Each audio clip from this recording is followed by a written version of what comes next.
St. Francis already has their ticket punched for the national championship tournament, but there's nothing like being able to put more hardware in the trophy case here at the Sullivan Center.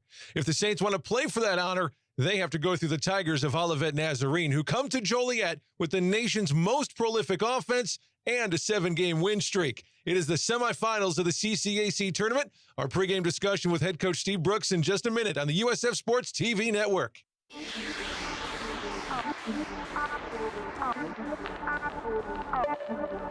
Pulls up for the tie. Got it. We're going overtime. Steps up in the and he is flattened. Dedman takes the snap. Option play. Fakes the pitch. Dives. Touchdown. 14-yard score for the freshman quarterback. Blocked by Woods. Humphrey's got her second kill of the night. That's your boy right there, Chris Johnson. To McDaniel. 3-point attempt is good for Shadrian McDaniel. Ahead to Jordan Pyle. Pyle lays it up and draws the foul.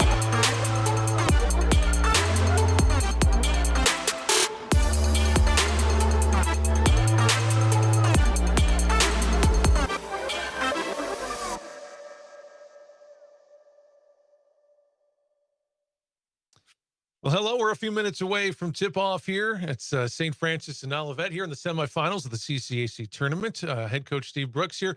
Coach, first off, congratulations on the win 2 days ago now, getting to this point. It's a foe that you have seen plenty of times before over the course of the last 4 years. Olivet and St. Francis have quite the history. Yes, we do. They're a quality program. Their style of play is so very different than everybody else's in the conference, and it makes them a very tough opponent to prepare for and to compete with. Yeah, I'm going to get into a little more detail about that here in a minute, but I wanted to talk to you about defense. This is my first time covering the women's basketball team in the last couple of years, and they've always been good, especially over the last 4 years with you as the head coach. But these defensive numbers that I was looking at earlier kind of blew me away. You're only giving up 49 points a game. I think nationally there's a few teams ranked above you, 2 other teams, but they haven't played a combined 14 games together. You've played almost a complete season against 2 of the top scoring teams in the country in this conference. It is absolutely amazing. What is it about the team? Is it your X's and O's? Is it your coaching style? Is it the type of defense you run? Is it the girls? Is it all of it? What makes your defense so tough? I think it's our kids. They have bought into who we are and what we have to do to be successful. And they're a tough group. They're athletic. We don't have a lot of size, and they understand that. And so they really are there. They have each other's backs on defense. They do a great job of being in a position to help each other and make life hopefully miserable for the ball. So, it's been something that we've been working on since day one. And like I said, I think the kids have really bought into it, and they take some pride in it, and it does make a difference. Are there certain specific defensive philosophies that you've instilled in this squad that I see you smirk a little bit when I say that? Are there certain philosophies that they've kind of gravitated to and do well or do better than other teams do? Well, I think the fact that we've played probably 99% man-to-man defense. We really truly want to make the ball uncomfortable.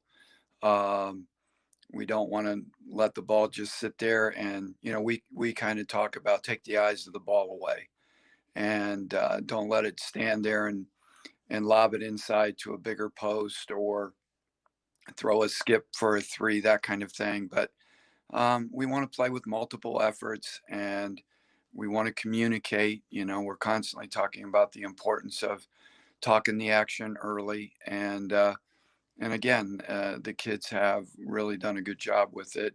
And, we've had a couple glitches, but, this has been a fun group to coach for sure. I haven't had a chance to dig into your history with your other teams at your other schools, but have Steve Brooks' teams always been defensive minded and shown stats like this? Yeah, pretty much. It's what I learned.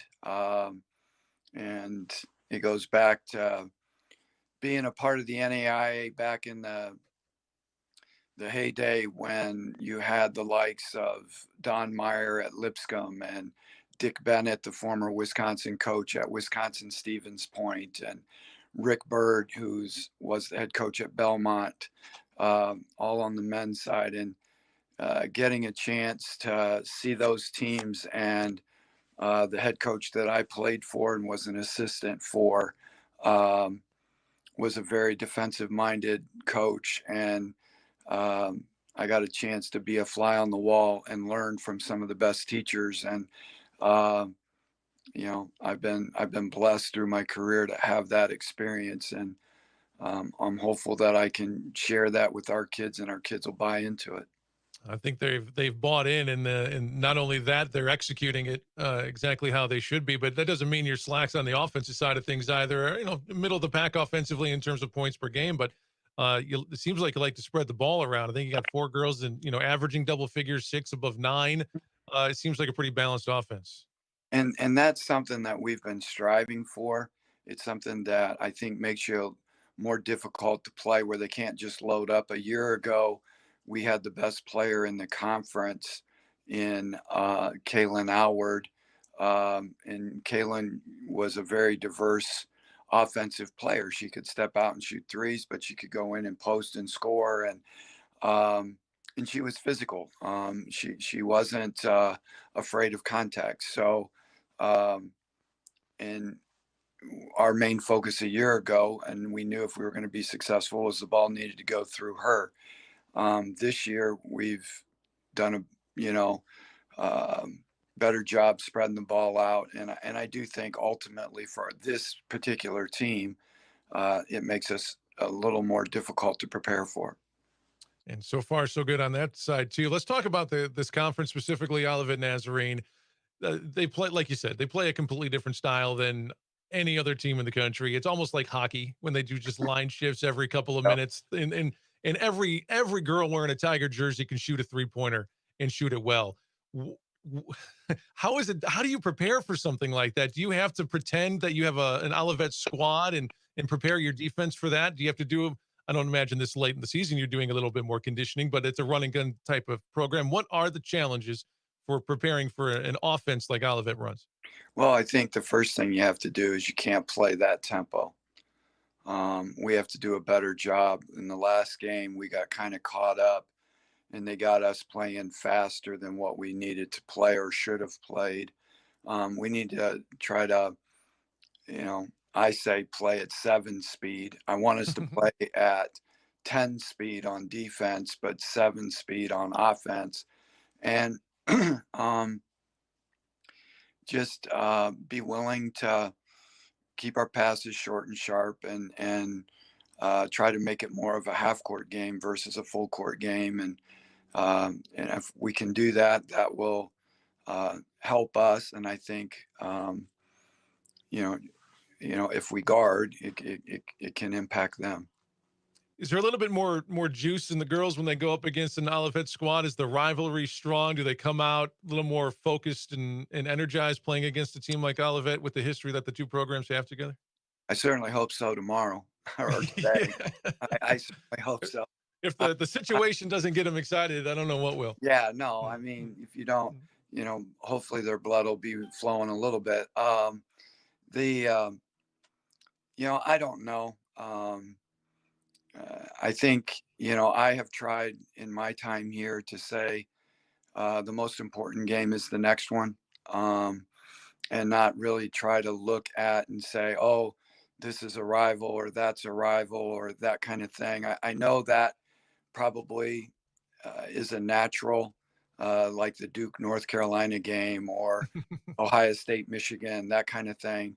But for us right now, with where we're at in the season, the next game's the most important game. It's about advancing and giving yourself that chance. And I hope they come excited and ready for sure. Well, one of your few losses was to Olivet a couple of weeks ago. It was a tight one. Before that, you had their number 79-44. But I think you can pretty much throw the first two games, the regular season games, out the window when you get to this point in the CCA tournament. I'm excited to watch it. I think it's going to be a fun game. What are some other things that fans should look for, keys to this game when it comes to beating Olivet? If you have to list the things that you need to do well to win, what are they? Well, take care of the basketball. Don't create offense for them by turning it over and giving them an opportunity to go down and have a quick strike. We got to take care of the ball. And then I think we got to finish plays. We missed, I want to say 19 layups in the second game. And that's something that we've got to finish around the basket when we have the opportunity. And then I think, one of the big pieces is, again, playing with an understanding of who we are and what we have to do to be successful and not get caught up in all of the pressure and letting them speed us up, but play with some poise and purpose. Well, this point of the CCA tournament's always fun because you got St. Xavier on the other side of the bracket, another high-scoring team. You got the best defensive team in the country. It's just a stacked conference, and it's going to be a fun one tonight, or today, I should say. So thank you very much for your time, Coach. Good luck. Go get them. Thank you so much. Thank you. For me, it was just love at first sight. I came here, and I knew that the people here really cared. That's our one goal, is to see you walk across that stage and to have a successful life. The professors and the university really do prepare their students for the real world. When I came here, I got my voice, I got my independence, I got that sense of I could make an impact. USF education isn't just teaching you what you need to know about your field. It's teaching you what you need to know to make the world a better place. Welcome to the Sullivan Center, everybody. My name is Nick Jacobs, and for Terry Bonadonna, who's off on assignment as almost every single team for St. Francis is playing today. And, of course, you can keep track of all that at GoFightingSaints.com. But one of the bigger ones with the biggest consequences is this one here today, as the Lady Saints take on the Lady Tigers. Semifinals here, the CCAC tournament. Let's go ahead and take a look at the bracket here for the CCAC tournament. Take a look and see how these two teams got to where they are. St. Francis was the number 2 seed in this tournament. They got a bye in the first round. Took out a Trinity team a few days ago, 72-41, after Trinity beat Lincoln in an opening round game. As far as Olivet Nazarene, they're the 3 seed in this tournament. A bye on their side of the bracket, on the bottom right-hand side as well.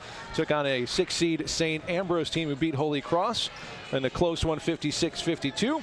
And then Olivet, as they've done many, many times this year, threw up 90-plus points against a pretty stout St. Ambrose defense to beat them 97-82. On the other side of the bracket, who is the winner today going to take on in a few days for the CCAC title? Well, St. Xavier. They're a perennial favorite in this tournament almost every single year over the last 21 years of that team's existence. They took out a Trinity Christian team 93-68. And then the surprise of the tournament so far, the Red Hawks of IU Northwest coming in the bottom seed, number 12. Part of that was because of the shortened schedule. They didn't get to play quite as many games as the other teams, but that doesn't take away from what they've done. They took out a number 5 Governor State team, 52-42, and a last-second three-pointer and a couple of free throws to take out number 4 Cardinal Stritch, who in that quadrant of the bracket had the bye, a 35-33 win there for IU Northwest. St. Xavier and the Red Hawks will battle a little bit later on today at 3 o'clock on that side. So that is how the tournament shapes up here. And when you talk about St. Francis and St. Xavier's, as you see the two head coaches talking right here, it's a rivalry that goes back decades. This is the 80th meeting between these two teams, the most by far as which teams St. Francis has played. They haven't played anyone else as much as they have played the purple and gold here for Olivet. St. Francis comes into the game with a fantastic 22-4 record, another 20-win season for Coach Brooks, who is in his 4th year, already 97 wins and just 28 losses at the helm of the Saints, the 3rd most wins in USF history.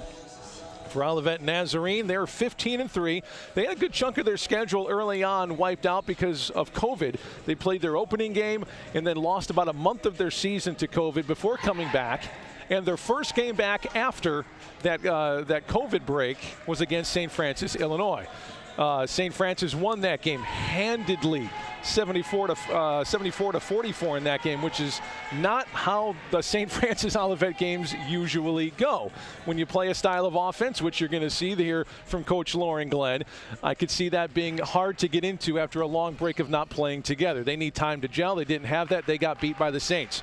Fast forward to a few weeks ago, the second meeting between St. Francis and Olivet Nazarene. Olivet wins that game in a close one, so they split their 2 regular season games earlier this year. We're just about to get the starting lineups announced here at the Sullivan Center. Again, no fans in attendance out of an abundance of safety. We'll let the PA announcer give you the starting lineups. We'll go over them as soon as he is done as well. No health issues for either team. Looks like everyone is healthy. Typical starting lineups for both squads. And you can see St. Francis loose and ready to go here. It's always nice to have a home game. St. Francis, the regular season runners-up in the CCAC. Ladies and gentlemen, and welcome to the Pat Sullivan Center in Pat Quigley Court for today's Chicagoland Collegiate Athletic Conference semifinal matchup between the Tigers of Olivet Nazarene University and your University of St. Francis Fighting Saints. As we do before every matchup, we ask you to please rise as we honor our nation with the playing of our national anthem.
And now let's introduce today's lineup, starting with the Tigers of Olivet Nazarene University.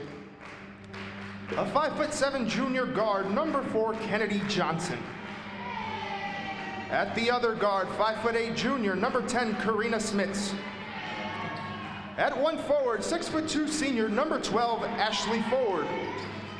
At the other forward, a 5'8" junior, number 15, Zayna Myers.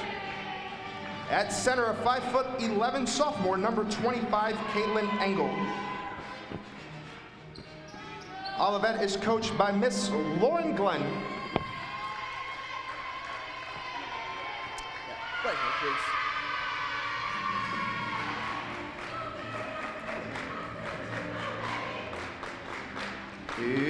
And now, the starting lineup for your Fighting Saints. At guard, 5'4" senior from Chicago, number 1, Leah Sims. From Chicago, at the other guard, 5'9" junior, number 14, Shadrian McDaniel. At one forward, 5'9" senior from Crest Hill, Illinois, number 21, Andriana Ocasta. A junior forward, 5'8", from Indiana, number 23, Justine Charlesworth. And from Australia, 5'11", in the middle, number 33, Jordan Bile. The Saints are coached by Mr. Steve Brooks, assistant coaches John Ford and Mark McClure. Steve, good luck.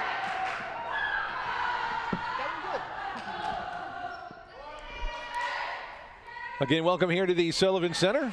Both teams starting lineups announced here in the semifinals of the CCAC tournament. St. Francis, as usual, Leah Sims, Shadrian McDaniel, Adrian Acosta, Justine Charlesworth, and Jordan Pyle.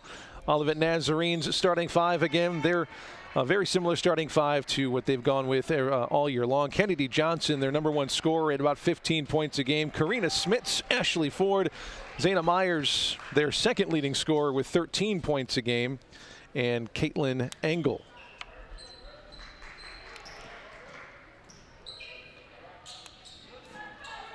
Pyle's going to jump it up with Ashley Ford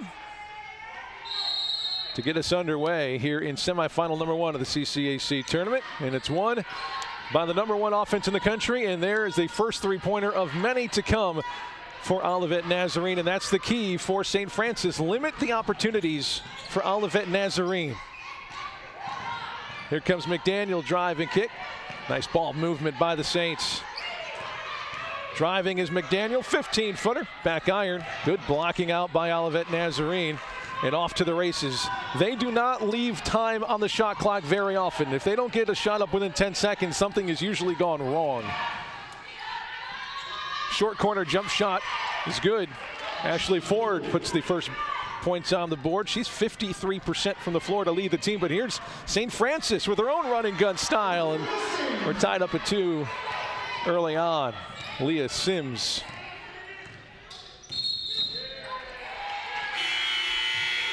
Will carry that time. Turnover for Olivet Nazarene. And that's what's going to kill Olivet Nazarene. If they want to win, they need to take care of the basketball too. They are an opportunistic offense. They need as many opportunities. We'll talk about their offense as we go out through this game. And as you will see very shortly, it is run and gun. They will do wholesale line changes a la hockey as they go on. They have the most shot attempts in the country, most points in the country, most three-pointers in the country. But here's St. Francis for three. Off the mark on that one was Charlesworth.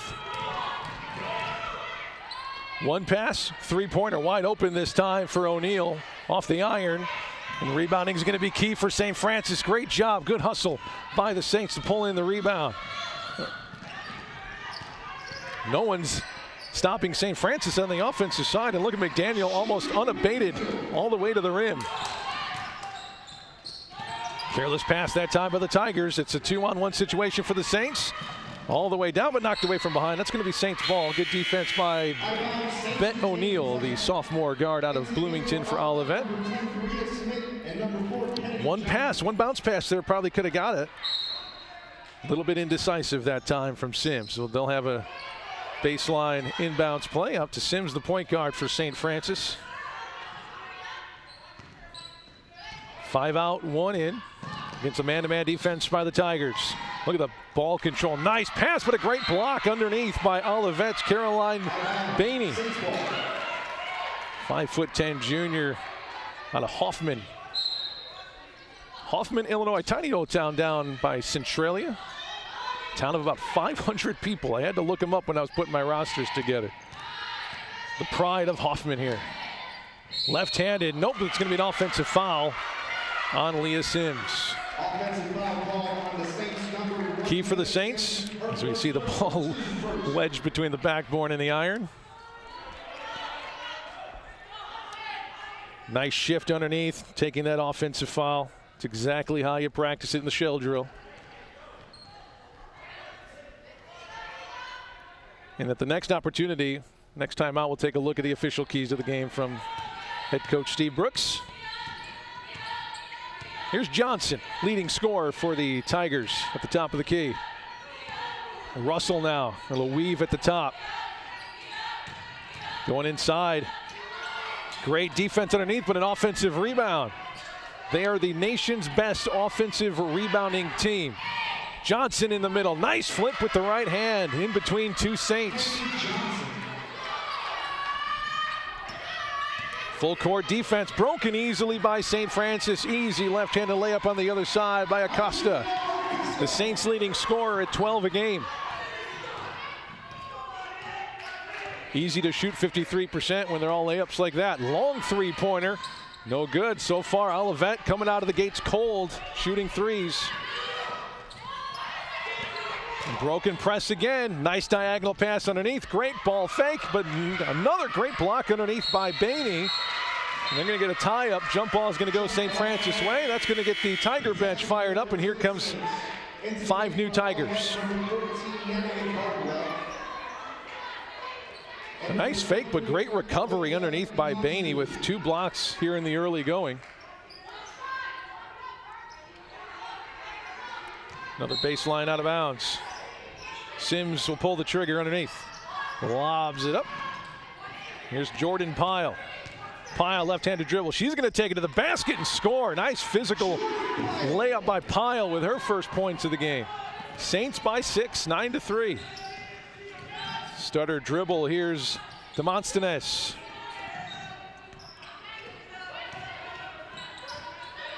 Cora gives it up to Curry. Top of the key, Demosthenes again. Tried to go inside. Great defense by Acosta. Fronting the post. St. Francis, another takeaway. Trapping defense this time by the Tigers, but the ball movement has been spectacular by the Saints, as it's been all game, and it puts them on the board again for Jordan Pyle. The lead is 11-3. The Tigers need to find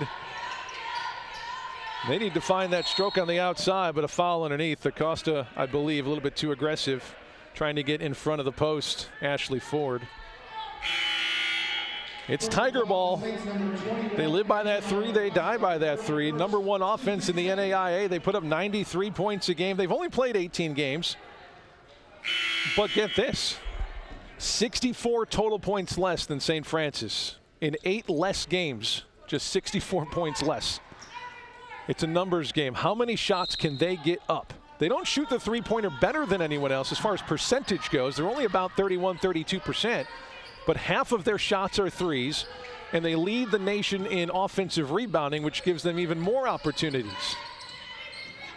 So they're just going to see how many shots that they can get up in the game, and hopefully it's going to be a lot more than the opponent. But so far, most of the points for Olivet not coming beyond the arc is going underneath it. Caroline Bainey. The press again, handled easily. Here's Pyle. Nice diagonal. Ooh, the opportunity was there if Charlesworth wanted it. But nice cut by Sims underneath, but she's among the trees, had to get it out. And they're going to get a walk. Shadrian McDaniel, the junior out of Kenwood Academy in Chicago.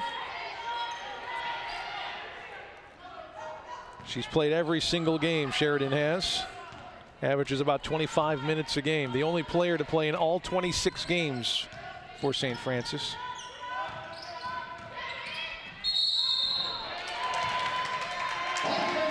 Another turnover, great defense. I'm sorry, offensive foul. It's going to go against Kennedy Johnson. And again, they're going to do a line change here. New 5 on the floor for the Tigers, and they're going to keep the full court press on. First quarter of the CCAC semifinal. There's Charlesworth working against O'Neill, having a tough time. They better hurry. Yep, there's the 10-second call. The press works that time, and the Tigers' energy lifting a little bit here as they turn St. Francis over. 5 minutes to go here, first quarter.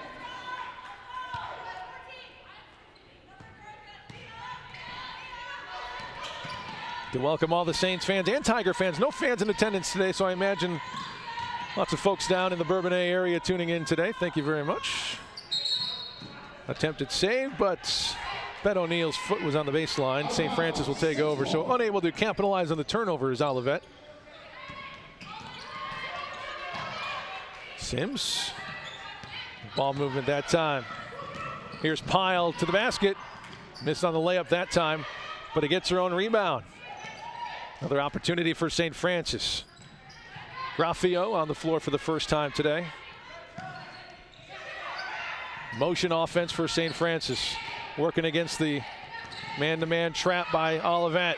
Sims, nice pass into the post. Great hook move underneath, but missing on the layup. Loose ball. Some more great hustle by St. Francis. St. Francis is definitely hustling a bit more here today. The Sims floater from about 8 feet is good. Second chance opportunity again for St. Francis. Puts more points on the board. Double them up, 12-6. Molly Ream to the paint. Drive, kick, three-pointers there that time for Bardwell. They got one.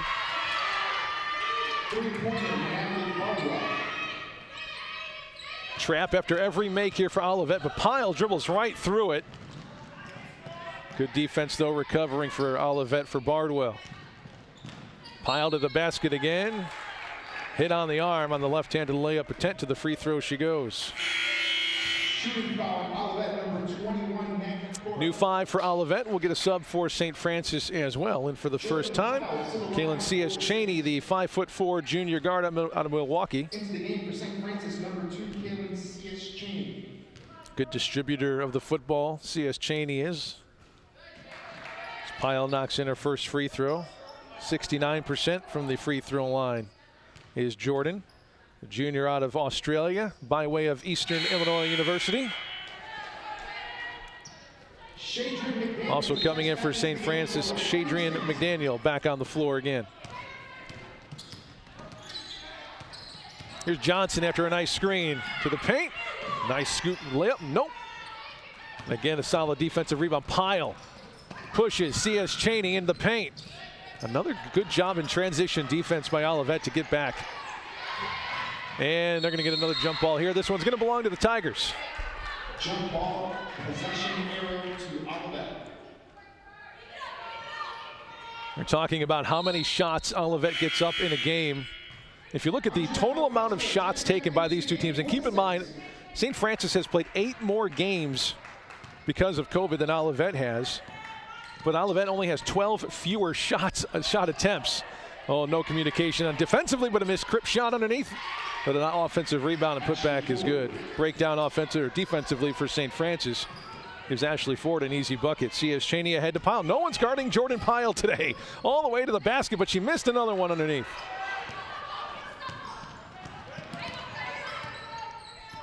There's Kennedy Johnson. Nice crossover. She's going to go to the line.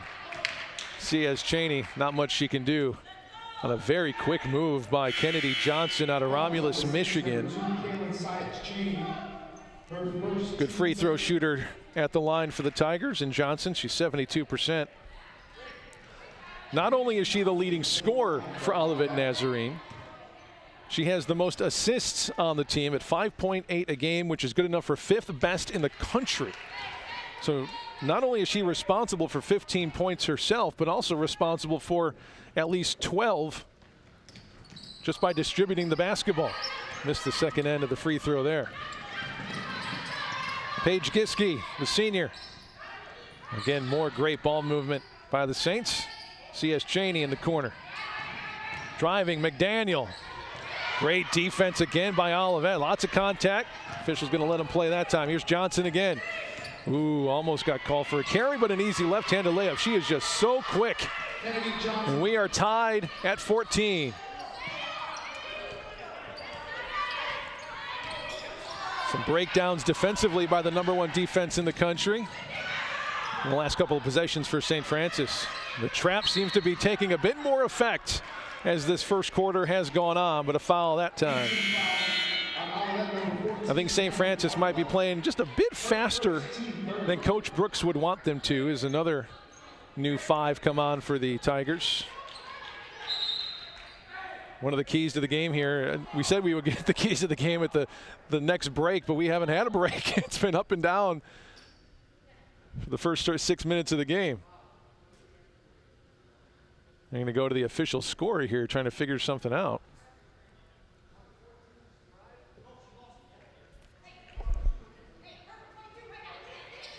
I'm going to switch up the defense here before the inbounds. A little chess match here between Glenn and Brooks, head coach for the Tigers and Saints.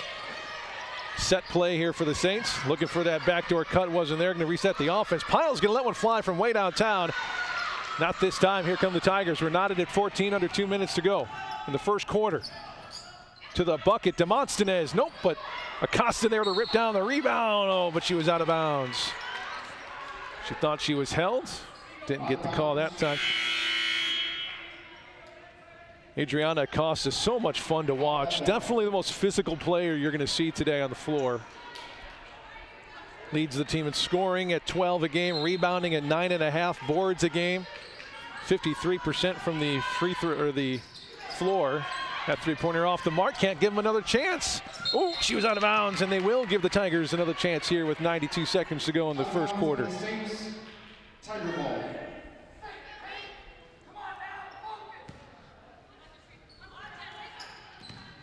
Johnson, stutter step, little push off, got C.S. Cheney back a little bit, but couldn't pull the trigger on the shot. Here's Engel, back to Johnson. Working against Gieske to the basket. Gieske, great defense, but another offensive rebound, and that is what's going to beat the Saints. If they can't rebound the basketball, too many opportunities for Olivet will be dangerous for the Saints, and a foul, though, by the Tigers. We don't have the live stats, unfortunately, to share, but we will get quarterly stats. You see head coach Lauren Glenn in her 9th year leading the Tigers, and get this, not only are they the nation's leading scorers as a team this year, they've led the nation in scoring every year under Glenn with this Tiger ball style of offense. It's incredible. Pyle between the rings. C.S. Cheney on the left wing. Nice drive kick, but it deflected. Another turnover. We mentioned it before. Olivet leads the nation in steals as well, which gives them even more opportunities to put up shots. Only 9 seconds off the shot clock in that possession, and ends with a bucket from Ford. In the full court, pressure is on. Olivet by 4. Got to be careful here. A blind pass, but it found its target. No spacing here. St. Francis going to have to reset this offense, but wide open. McDaniel in the corner, got it. St. Francis needed that one. Final 10 seconds of the quarter.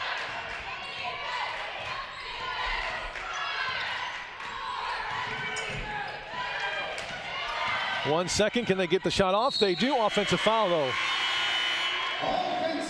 So the foul is going to count against Maggie Cora, but that takes us to the end of our first quarter. You'll see it there right at the end. It would have counted if there was no whistle, but there was, and that takes us down to the end. Adriana Acosta and company, they are trailing by 1 after the first quarter, 18-17. It's the CCAC Semifinals on the USF Sports TV network.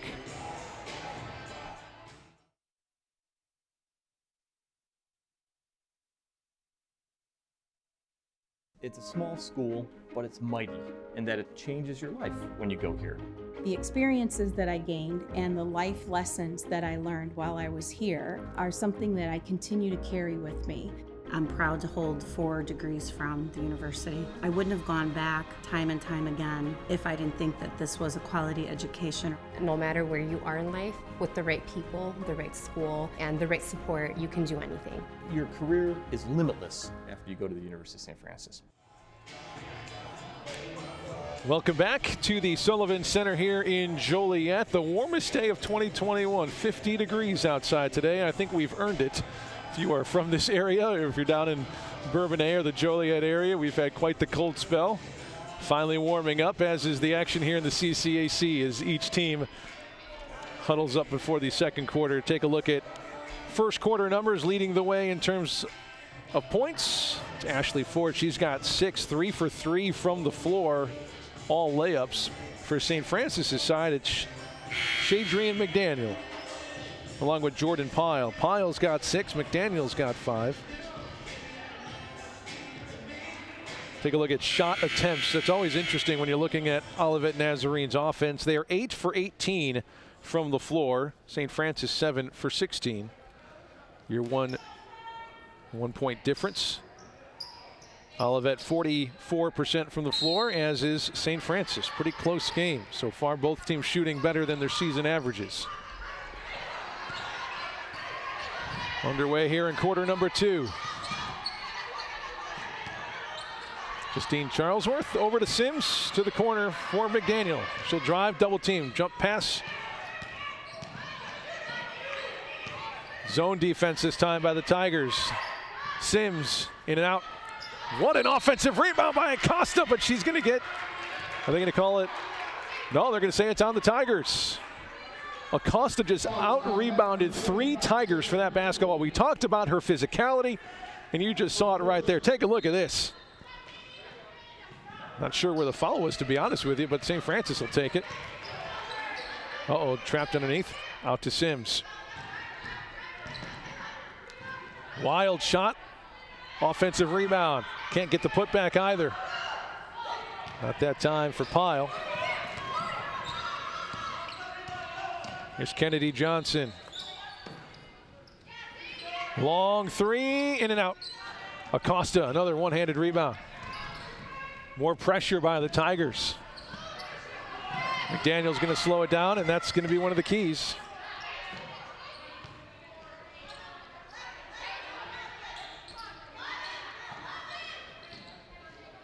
Slowing the pace down, just taking some opportunities away from that offense for Olivet Nazarene. You're going to need some more high percentage shot than that. That was Leah Sims going a bit cold here in the second quarter. Johnson to the top. Here's Smits on the dribble. Back to Johnson. A long possession for the Tigers. This is when Johnson just takes over herself. Sims the board. Nice push ahead. All alone is Charlesworth, but again, great transition defense by the Tigers. You can tell they've worked on that press. Here's Sims. They're going to give her the shot. Didn't take it that time. McDaniel, baseline. Cut off by Johnson. Double pump. Got the harm in the hoop.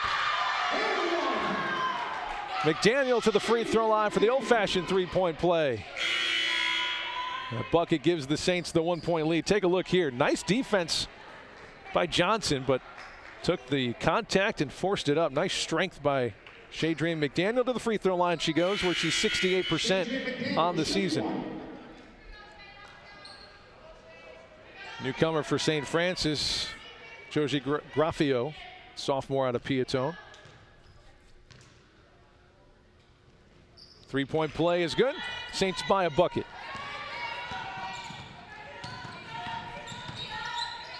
Demosthenes hands it off to Bardwell. Here's Cora. Demosthenes again. Looking inside this time for Caitlin Clark. Nothing there. Great defense underneath again by the Saints. The drive, great defense. Oh, it was about halfway down before Acosta picked up the rebound. Some more transition offense here by the Saints. Cut off, though, by the Tigers. And they are not afraid to press anywhere on the floor. Sims out of control on that one. Jumped without a place to go with it and turned it over. Saints by 2. Cora dribbling out to Demosthenes. Here's O'Neal for 3. Ooh, nope. But another offensive rebound. It's so hard to rebound on a three-point shooting team as Demosthenes steps into one and buries it. Just 24% from the season, but she looked like she knew what she was doing on that one. Olivet takes the lead back with that 3. Again, coffin corner press. It forces another St. Francis turnover and a foul. And Coach Brooks not happy at all, and he's going to want a timeout, and I would not want to be in that huddle right now. Too many turnovers for St. Francis. One of the keys to the game, and we could pull that up now, finally have a break.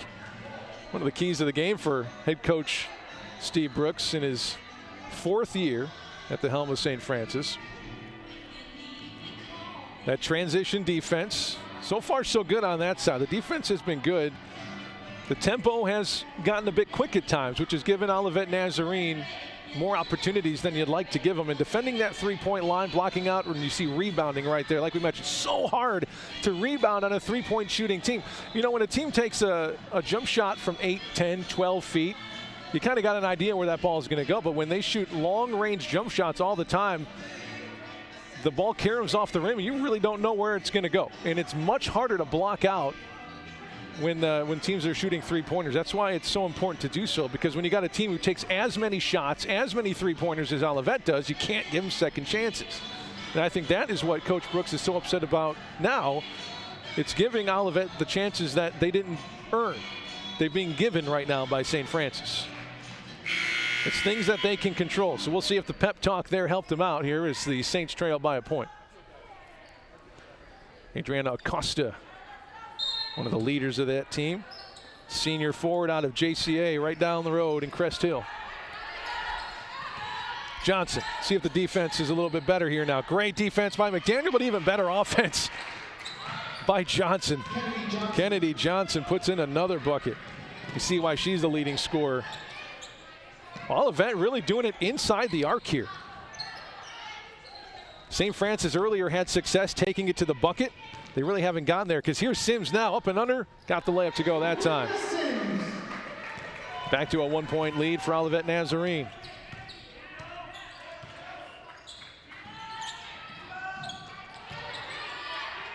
Another layup, but missed it out of bounds. I thought that was going to belong to Olivet, but they're going to say that Bainey knocked it out. 5 new ones coming in for Olivet Nazarene. Number 14, Bardwell. Number 12, Ashley Ford. And number 23, Olivia Demonstrative.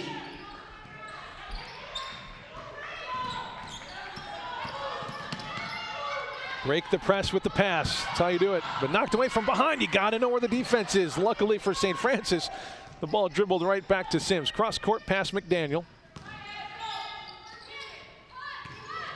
Charlesworth, best shooter on the team, but she's been quiet today. Oh, right on cue. Justine, nope, not that time. Offensive rebound. That was Graffio with the board. Here's Sims on the drive. Step back, 10-footer. No, oh, ice cold, but Acosta's there for the board. McDaniel to Sims. Third opportunity on this possession for the Saints.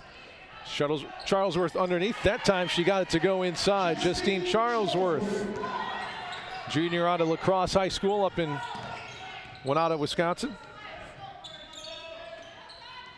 Demosthenes on the wing. Saints take the lead back, 24-23. Driving, Cora underneath, no man's land, blocked by Sims that time.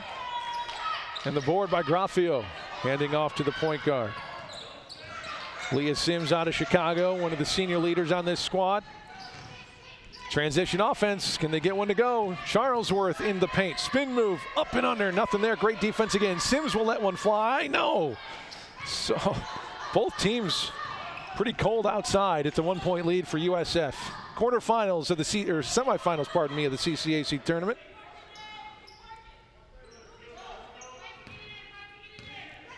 Demosthenes looks like they're ready to take their time on this possession. Starts the offense. Right back to Demosthenes. Now it's Curry. Handoff. Bad spacing here for the Tigers. Taken away by Sims. One-on-one. She'll go coast to coast with the layup. Saints extends their lead to 3. Timeout called by Olivet Nazarene. Olivet 23. See the speed of Leah Sims here. All the way to the bucket. Easy one. Winning streak will come to an end tonight. USF with a 5-game winning streak. Their last loss was to the Tigers 6 games ago. Olivet Nazarene riding a 7-game winning streak, including that win over the Saints. Head coach Steve Brooks in his 4th year at the helm of the Saints. 97 wins as we sit here today. Pretty incredible. 4th winningest active head coach in the country with 566 wins in his 21 years of being a head coach. That includes 2 national championships at Indiana Wesleyan. Back in 2007, he went a perfect 38-0. First team to ever go undefeated and win a national title in NAIA women's hoops. And that's going to go the other way. I don't know if it was an offensive foul, but it will be. Looks like she was just out of control and ran into the defender. Let's see. Acosta barely moved. That's how tough and strong she is on the block. McDaniel passed it up to the top. Sims. Cost on the baseline. She'll get it out. She was triple teamed. Sims gets a look and nothing but net for Leah Sims. The lead now 6, 29-23.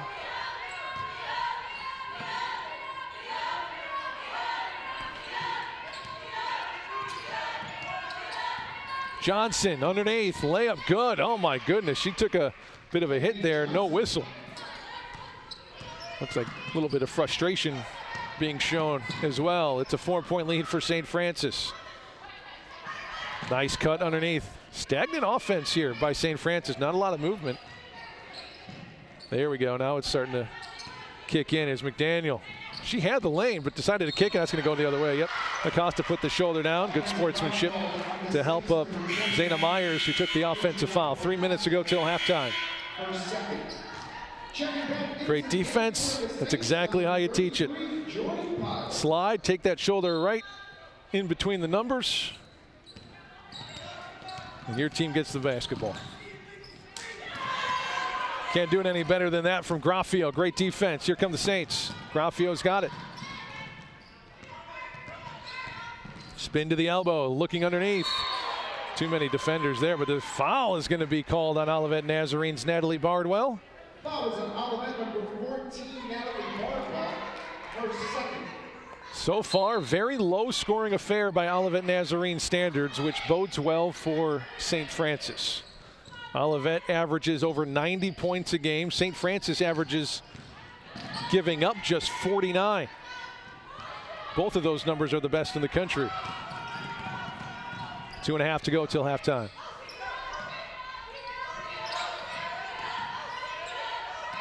Cora working against Sims.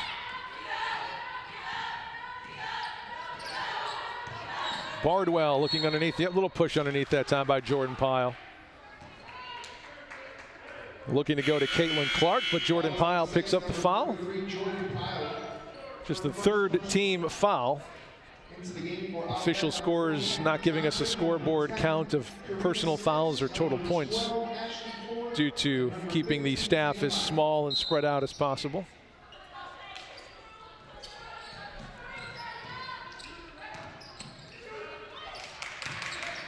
Nice spin move underneath, but missing on the layup again was Ashley Ford. Rebound by St. Francis. Olivet's defense falling back into the half court, calling off the full court pressure, and they'll drop back into a zone. This is where you find your shooters. Move the ball, find the open spot of the zone. Here's Sims. She's been okay today. Missing on that one, though. She's made a couple threes. Johnson with the rebound for the Tigers. We're under 2 minutes to go at halftime. Johnson with the kick. Here's Smits. Back to their point guard, Johnson. To the top for Avery Curry, the junior out of Chicago. Sims almost had the turnover there, but had a foot on the sideline. You know, we got some folks tuning in looking for the soccer game. Got a women's soccer game, I believe, going on right now at Memorial Stadium. We'll try to get an update on that for you. I know we got a lot of parents tuning in, trying to watch their kids play some soccer, so I'll try to find out if there is going to be a link for that. Apologize for that if you're looking for the soccer game.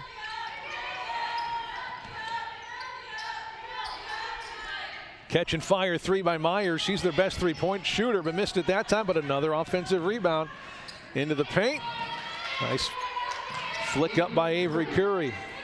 69 seconds till the half. It's the Saints by 2. Pyle, nice pass underneath. Oh, but you got to make those layups. Offensive rebound for Graffio. Tied it up. It's going to belong to the Tigers. You got to make those. Jump ball called. Saints retain possession.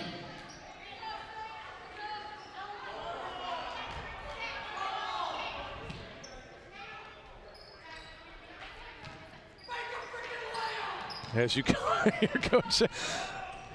Make a frickin' layup. The quote of the game so far for St. Francis. It's exactly right. You can't miss those. This is the semifinals of the conference tournament. You can't leave points on the floor. Long pass. Graffio, a chance to make up for the mistake, and she does. 35 seconds to go till the half. It's 4-point lead for USF. Here's Cora kicking out Demosthenes. Oh, that's a travel. Yep. One extra step there at the end. New 5 onto the floor for the Tigers for the last 24 seconds.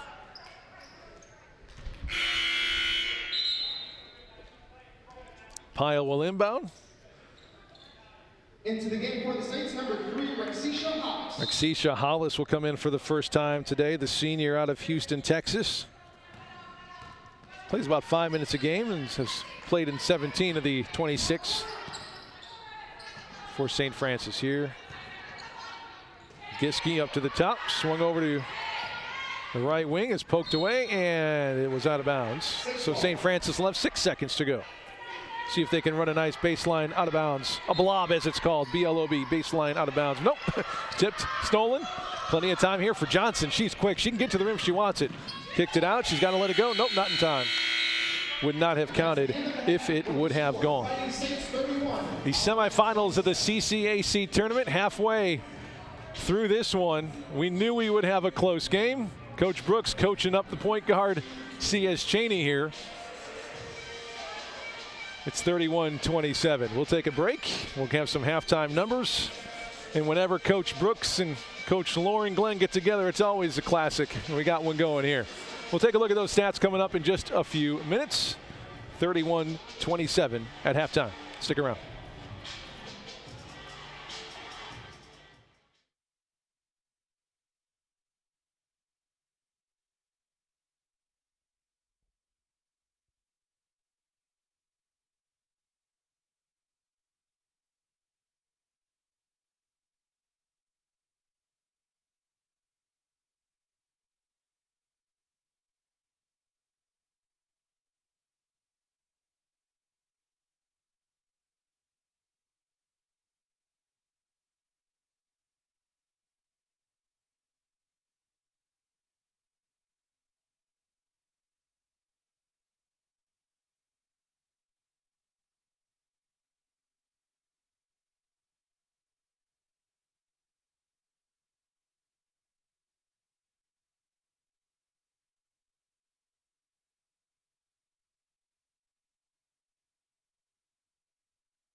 Welcome back to the Sullivan Center here in Joliet. My name is Nick Jacobs, 31-27, our halftime score. The difference in the game is really one more layup and two more free throws for St. Francis. Take a look at some of these shooting numbers for Olivet Nazarene. 12 of 31. For St. Francis, 13 of 32. They have one more shot and one more make. Tack on two more free throws, and there is your 4-point lead. Scoring leader for St. Francis is Leah Sims. 11 points for Leah on 5 for 10 from the floor. That only includes 1 for 5 from beyond the arc. And the cold shooting from 3 for Leah is pretty much the story for both teams in general. St. Francis just 2 for 9 from beyond the arc. Olivet Nazarene just an uncharacteristic 18% from 3, just 2 for 11. Typically, they shoot 31% from the floor. That's their season average. But today, just 18%. And usually, it's coming from her, number 4, Kennedy Johnson. She does lead the Tigers, though, in points with 9, 4 for 8 from the floor. Although she's missed her only three-pointer that she has taken. You see the head coach and the coaching staff of Olivet talking things over. Laura Glenn's been unbelievable for the Tigers. 196-84 her record in her 9th year. She's won 20 games every year. She's been at Olivet Nazarene for a long time, though, since 2007 when she was a grad assistant, then moved up to assistant coach and then took over her head coaching job 9 years ago. And they've led the NAIA in scoring each and every year playing Tiger ball. It's been a back and forth contest pretty much the entire way. The game has changed leads 5 different times, 5 lead changes in the game. It's been tied 3 times. The largest lead has been 6 by St. Francis. Olivet's largest lead has been 4. So it has been tight and back and forth the entire way, and I expect it's going to go that way for the rest of this game, for the second half coming up in just a little while. Both teams trying to get to the national championships. St. Francis has already punched their ticket. The CCAC conference will give 3 teams to the NAIA championships: the winner of the regular season, the regular season runner-up, and the winner of this tournament. St. Xavier won the regular season, so they're in, although they are still playing in this tournament on the other side of the bracket. St. Francis was the runner-up in the regular season, so thanks to that, we'll play in the national tournament. As far as Olivet goes, the only thing that will keep Olivet Nazarene out of the national tournament this year is if Indiana Northwest continues their run. If Indiana Northwest can win the tournament, they will get the bid. But if not, and St. Francis or St. Xavier wins, well, then it goes to whoever was 3rd place in the regular season, and that would be the Tigers of Olivet. So the only thing that can go wrong for the Tigers is if Indiana Northwest wins this entire tournament. And they're going to take on St. Xavier a little bit later on today. We'll see if the halftime speech from head coach Steve Brooks made a difference underneath. You can hear some of the coaching, we'll say coaching, he's been doing from the sideline. He's not very happy with some of the misses underneath. Some of the calls from the officials, perhaps some more traveling going on out there than has been called. I think it's been called pretty good, as a matter of fact. We got ourselves a pretty exciting game as we move on here into the second half.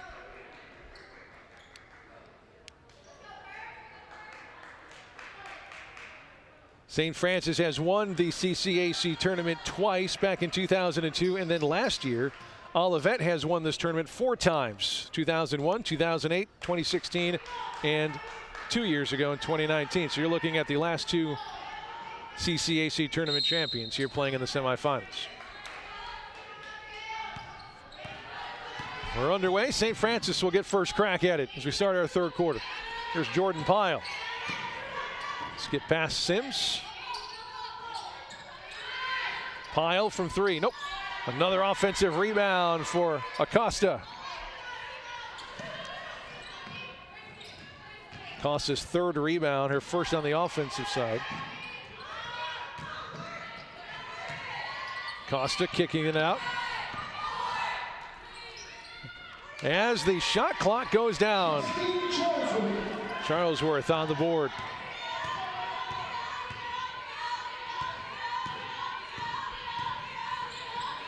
First possession of the second half for the Tigers. Looking inside, right through the hands of the post, but it's taken away by Pyle. It's a 2-on-1 here for the Saints. to the basket and score. Nice job by Shadrian McDaniel. The lead is 8. That's the largest lead by either team today. Looking to cut it down and does. Big three-pointer from Karina Smits. Her 11th three-pointer of the season. Not the most prolific shooter, but a big one there. Takes Olivet to within 5. Nice pump fake. Kick out now to Sims. Another wide open look. Nope. Sims is cold, but Coach Curry says keep shooting it. Coach Curry, pardon me, Coach Brooks.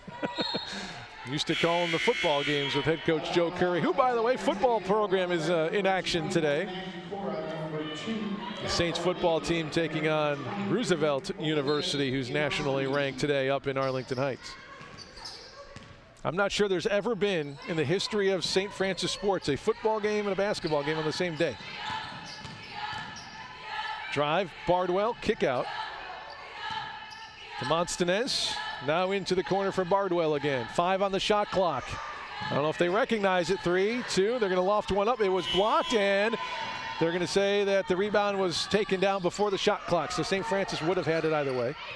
Here's Sims across the half-court stripe. Nice pass to Acosta, pump fake, and in and counted in 1.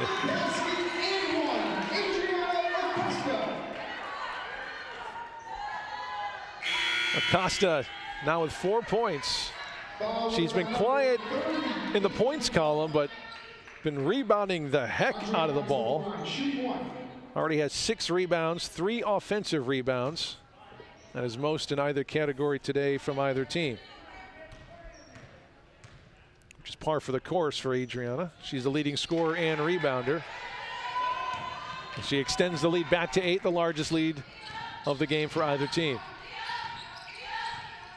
Johnson on the dribble. Spin move, fade away, jump shot, good. She's unbelievable, Kennedy Johnson. In double figures now, and here's the full court press after the made basket. Long pass, finds the target. Charlesworth to McDaniel. Ooh, might have been a walk there, but Acosta will smartly bring it out and reset the offense for the Saints. Charlesworth, best shooter on the team. Nope. That's a tough rebound for the Tigers. That was Bainey. Here comes Johnson against McDaniel, right-handed. Layup is good. Kennedy Johnson taking over for the Tigers right now.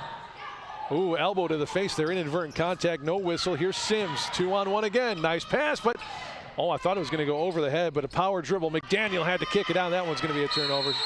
Tiger basketball with under 7 minutes to go, third quarter. The lead just 4. Coach Brooks, 2-time Coach of the Year at Indiana Wesleyan. She's got her fair share of hardware as well, does Lauren Glenn.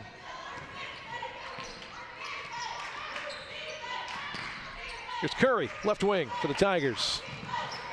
Ford, Demosthenes, she'll swing over right side for Cora. Nice ball movement this time by the Tigers. But great defense as usual by the Saints, not letting anyone get between or get past the defender to the basket. Everything staying in front of Saints defenders right now. Challenging every shot, nothing coming easy for the Tigers. And that shot clock's going to go off, and St. Francis forcing a shot clock violation. I would love to see how many shot clock violations Olivet Nazarene has had this year. You could probably count them on one hand. New 5 for the Tigers. With the type of offense they run, they don't go that deep into shot clocks very often. Acosta in the right corner. Sims in a bit of a trouble here. She'll spin right out of it. No one's going to stop her. No help defense, but great recovery. Ooh, but a foul called.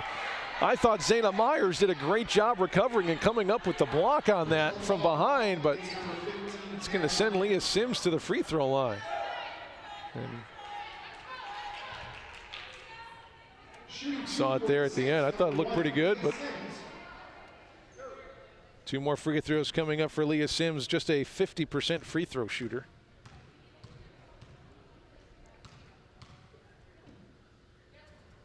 Got that one. Lead back to 5.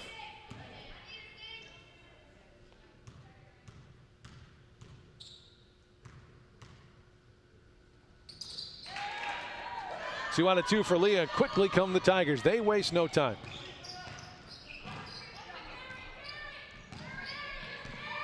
St. Francis wants Johnson called for the carry, but blows by Sims. And Coach Brooks is going to work on the officials here on the other end. You can't see him off your screen, but he's been wanting that carry called on Johnson the entire game. Here's a Costa step off her leg, though, out of bounds.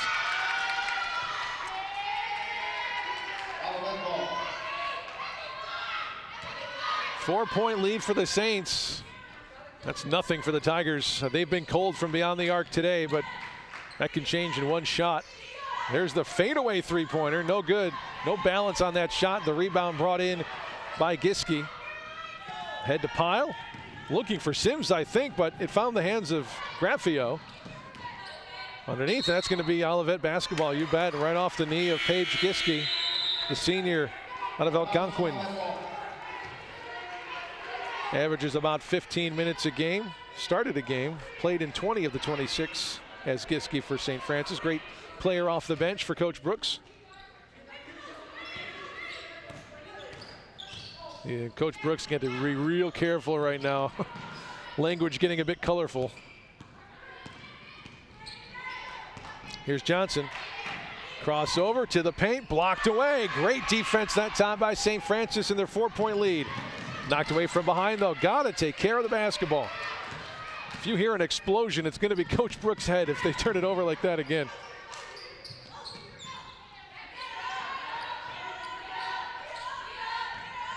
Here's O'Neal.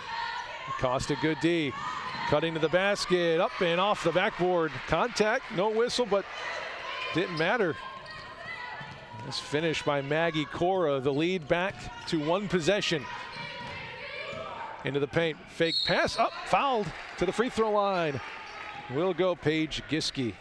St. Francis, phenomenal on defense so far. They're playing great defense. The field goal percentage has been great for the opponents as you see the drive. Yep, reach over from behind from Maggie Cora, drew the foul, and see if Coach Brooks is going to be happy with the explanation. And you see some of the assistant coaches behind saying, she's doing this. It's been borderline. I wouldn't say it's been clear and obvious from my point of view, but the coaching staff on the bench will always be working on those officials. First one's good, second one is, and Acosta tried to pull down that offensive rebound, but good blocking out by the Tigers. Demosthenes between the rings for Myers. There's Curry, Demosthenes again. Man-to-man defense by the Saints. Good help.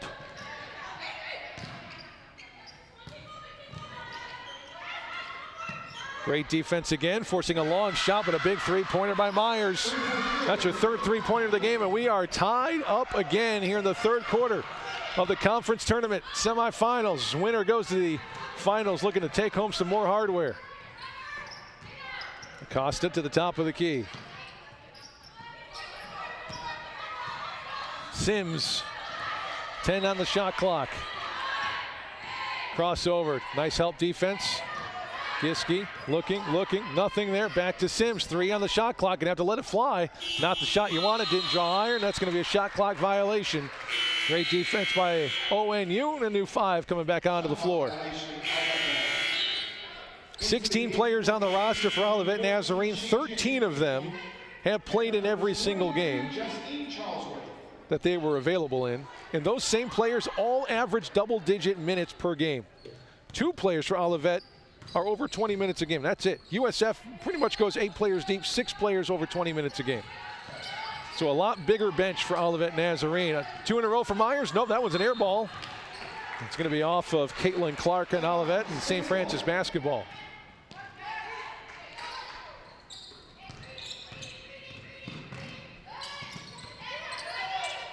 Oh, bad pass. Great defense. We have an injured Tiger on this side of the floor after the collision. They're going to let this play out and see if they can get the transition, but nothing there, so they're going to stop play and make sure Beth O'Neal is okay. Ran into her own teammate going for the steal. Tell you what, Olivet's been much more active defensively here in this third quarter. I think you can tell exactly what the message from Lauren Glenn is, and here you'll see the collision there, sending Beth O'Neal, that is, to the floor. 14 on the shot clock as we get back underway after the injury timeout. Driving, left hand off the glass. Nope, but an offensive rebound and put back. Nobody blocked out Caitlin Clark. Olivet takes the lead back for the first time since the first quarter. St. Francis is in a dangerous spot right now. If they let Olivet go on a run, it could be trouble. Underneath, double pump. Oh, another missed layup underneath.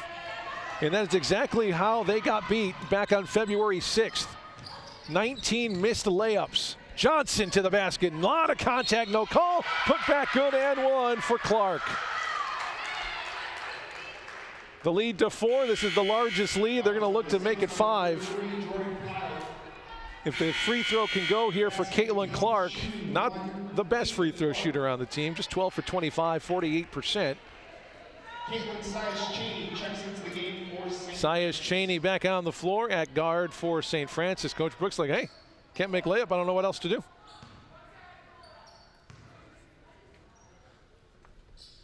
Clark misses, but off defensive rebound for the Saints. So the lead remains 4 for Olivet. Trap is back on for the Tigers. Cross corner pass.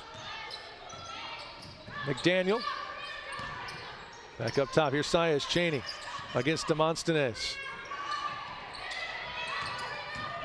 Driving into a double team. Back out to McDaniel. She'll let a 3 fly. Nope.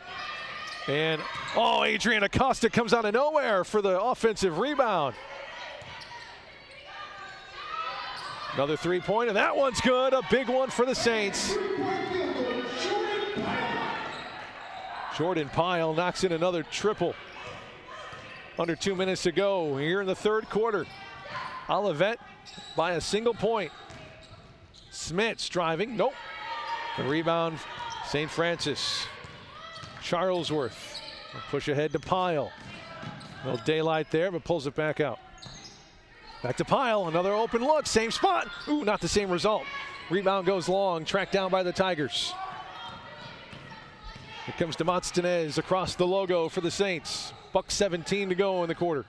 A new 5 ready to come on for Olivet Nazarene. Lacey Gardner ready to check in for the first time today for the Saints. Another long 3. Ooh, back iron. Nope. Olivet needs those to go. Transition offense. Up and good. Nice move by Justine Charlesworth. Under a minute to go.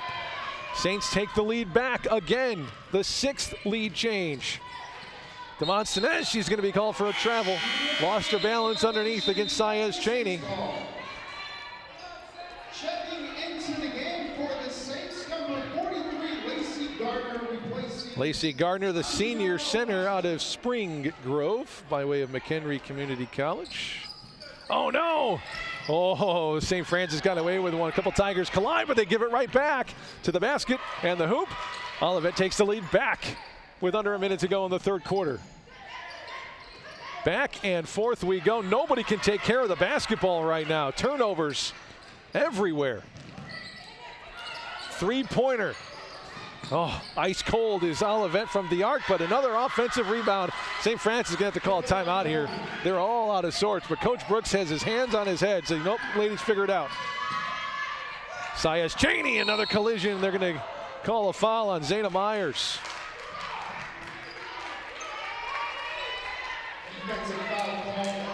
I would say momentum Olivet right now with pace of play.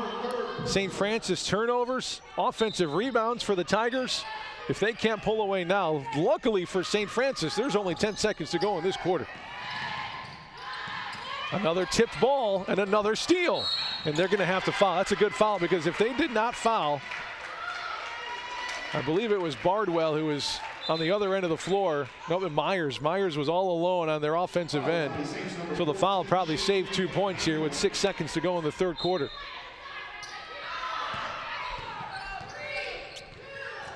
Final ticks. Johnson at the buzzer. Nope. That's the end of the third quarter with the score. Score at halftime was 31-27 Saints. 49-46 Tigers. As we go to the fourth quarter, we'll be back in just a few seconds. The CCAC Semifinals on the USF Sports TV Network. It's a small school, but it's mighty in that it changes your life when you go here. The experiences that I gained and the life lessons that I learned while I was here are something that I continue to carry with me. I'm proud to hold 4 degrees from the university. I wouldn't have gone back time and time again if I didn't think that this was a quality education. No matter where you are in life, with the right people, the right school, and the right support, you can do anything. Your career is limitless after you go to the University of St. Francis. Welcome back to the Sullivan Center. Winner of this one goes on to play for conference championship, looking to put some more hardware in the trophy case.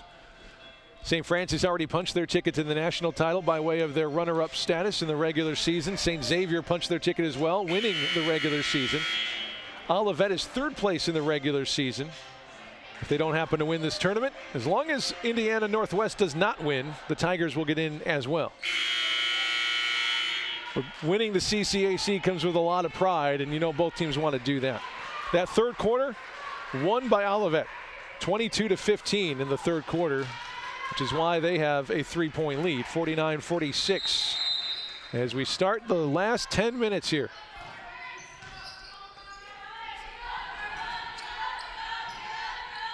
Set play, but overshot.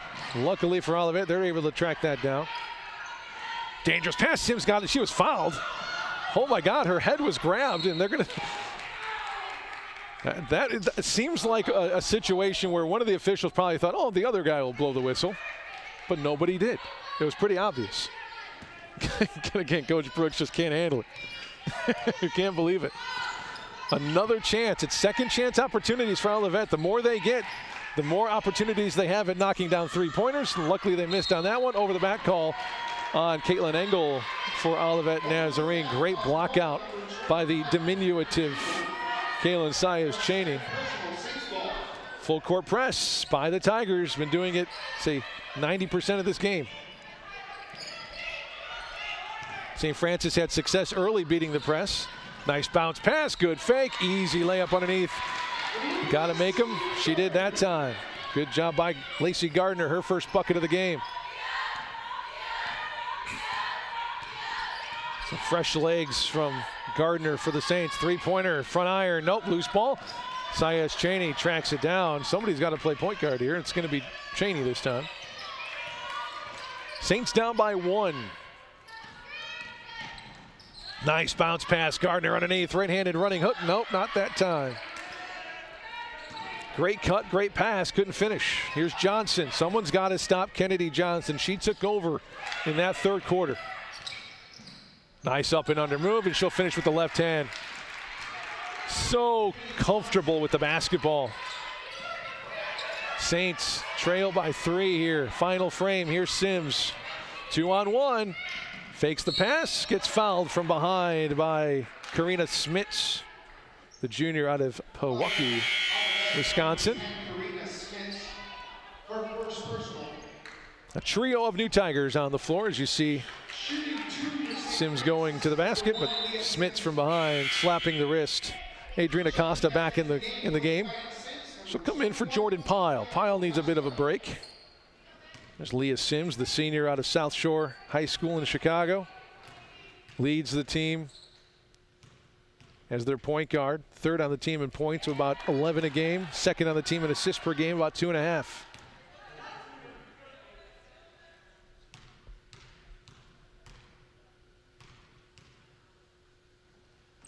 Not the best free throw shooter, though, at 50%. But nice job, McDaniel, getting physical for the rebound. Jump ball belongs to the Saints.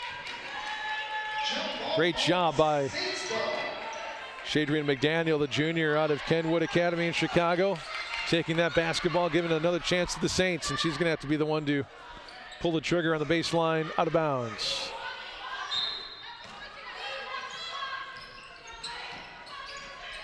Ooh. Tipped right back to McDaniel. She almost just instinctively tried to catch it, but it would have been out of bounds, so she pulled her hands back, and we'll try it again. Great defense by Olivet. They're going to have to launch it into the backcourt. That's going to be over back. Ooh, I thought it was going to be over the back. She didn't establish in the backcourt. She kept 1 foot in the front court. Oh, Gardner take the 3. Didn't want it the first time. Will fire the second time. Nope.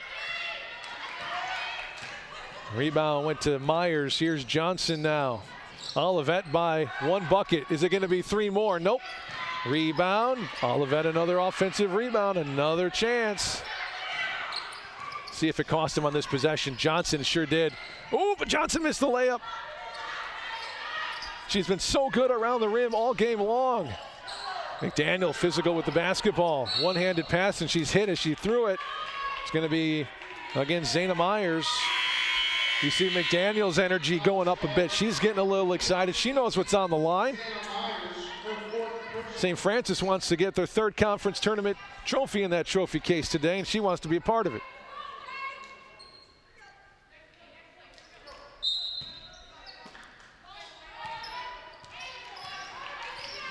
Sims with 7:40 to go in the game. Man-to-man defense, trap coming on here at the top of the key. Sims gives it to McDaniel. There's the trap as well. They're trying to force a turnover, and they do. Oh, but a foul. I thought that was great defense by Bainey, forcing McDaniel to the sideline, but a little bit too much hip. Saez Cheney will take a breather. Onto the floor comes Josie Graffio, the sophomore from Mantino. Attack the gaps. Here's McDaniel to the basket, blocked away from behind. Exactly what you should have done, but great defensive play by the Tigers. They have a 2-point lead. Will it be 5? Nope. But another offensive rebound by Ream this time. Underneath, and a foul by Sims, sending Smits crashing to the floorboards.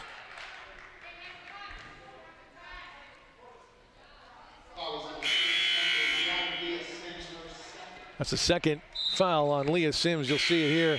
Nice cut. If you don't have the basketball and your defender turns their heads, you run right to the front of the rim. And that's what Karina Smits did. She'll be rewarded with 2 free throws here.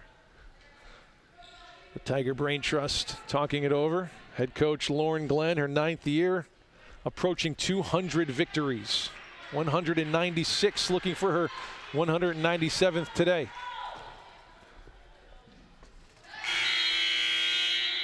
Free throws pushes the lead to 4, 53-49. The view from up top here at the Sullivan Center. Great view of the press break by St. Francis. They have an opportunity here in the fast break. Slow it down. Great transition defense by the Tigers. Acosta physically down low. Can't get it to go. It's going to be Saints basketball, but it's another bucket underneath from within 3 feet of the rim that just can't go down for St. Francis. Here's Sims wide open. Pump fake. She'll go to the free throw line, let one fly. No good. It's going to be Saints basket. Ooh, nope, they're going to say Acosta tapped it out. Both teams, I don't have stats in front of me, unfortunately, but both teams have just been ice cold from the 3-point line. That's good for St. Francis. That's keeping them in this game. Their defense has always kept them in games. And it's going to belong to the Saints. Tipped out of bounds. But the problem with St. Francis today is the offense has been quiet, we'll say. A lot of easy layups underneath. Another chance here. Sims, bounce pass. Acosta, another one. Oh, if they lose, that's going to be why. Johnson. Driving is Cora, good. That's a 4-point swing. You had an easy layup on the other end that you missed. And Olivet comes down and scores. It's 55-49, 6-point lead for the Saints. Sims, ooh, they need a bucket. Someone needs to step up and score some points here for St. Francis. Another missed layup. That time Jordan Pyle can't get it to go. They're getting to the bucket. They're getting the shots they want. They're running their offense well. They just aren't finishing. And Olivet now in no hurry in the final 6 minutes of the game. Let's see if the Saints defense can do what they've done all year, limit possessions, limit points, and try to keep them in this game and see if the offense can come around. Johnson has her shot blocked out of bounds. Great job by Graffio. A new 5, nope, 3 new Tigers onto the floor.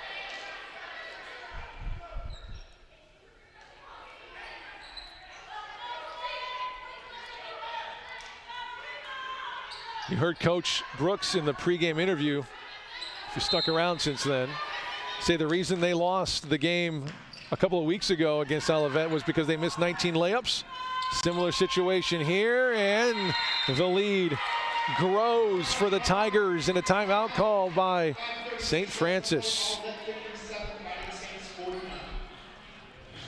Due to all the COVID season shuffling going on, there are so many sports programs in action this weekend for St. Francis. It's incredible. Not only is the basketball team playing, you got the women's soccer team taking on Olivet Nazarene over at ATI Field at Memorial Stadium right now. You can actually watch that game if you go to GoFightingSaints.com if you're interested. Also playing today, starting at in about 45 minutes or so, the football team is up in Chicago to take on Roosevelt University. Men's soccer in action against Olivet Nazarene as well. That's going to follow the women's game that's going on right now. Volleyball plays today against Trinity Christian College right here at the Sullivan Center. You can watch that game on GoFightingSaints.com. We got baseball. They have a doubleheader against Lewis University in downtown Joliet. Men's soccer plays on Tuesday. Volleyball plays again on Tuesday. Men's and women's track and field play on Wednesday. Whew. Whoever the SID here is at St. Francis is going to be a very busy person. It's all at GoFightingSaints.com. We got ourselves a good one here in the semifinals of the CCAC tournament. It's an 8-point lead, largest lead of the game for Olivet Nazarene. It goes to 10 with Johnson, a chance to make it 11. Kennedy Johnson has really been the only offensive threat by either team. It's been the Kennedy Johnson show today.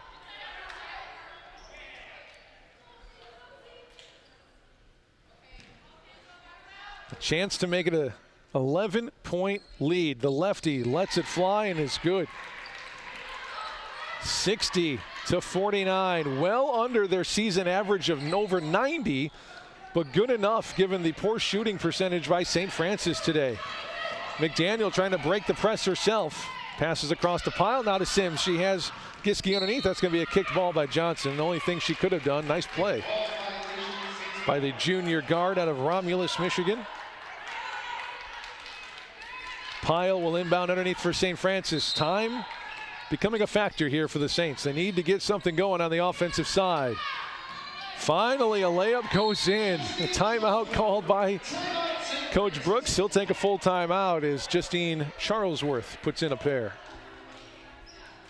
As we mentioned before, the 80th meeting all time between the Saints and the Tigers, as you see Charlesworth use the glass oh so beautifully.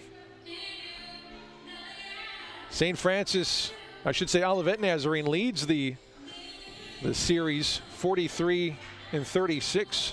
43 wins for the Tigers, 36 for the Saints. As far as this year's concerned, they split earlier this year. Back in December, St. Francis won 74-44. They won by 30 against this team, but here's something to keep in mind. That was the first game for Olivet Nazarene since their first game of the season. They went about a month because of COVID-19 without playing a game, without practicing, and with the style of offense that they play, without working together for that extended period of time, you're going to come out cold, which I believe is the reason that game was so one-sided.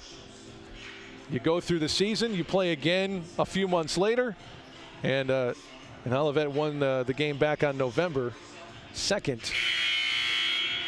I should say February 2nd, pardon me, 78-73, a 5-point victory a few weeks ago for Olivet Nazarene. As we sit here today, they lead it by 9. It's been such a fun matchup throughout the years, such classic games between the Saints and the Tigers. On the women's side with the unique play that Olivet brings to the table, even the men's side as well has been such a fun matchup to track throughout the course of both programs' history. See if St. Francis, they've relied on their defense all year. The #1 defense in the country, allowing just 49 points a game. They need to buckle down right now. That's a travel.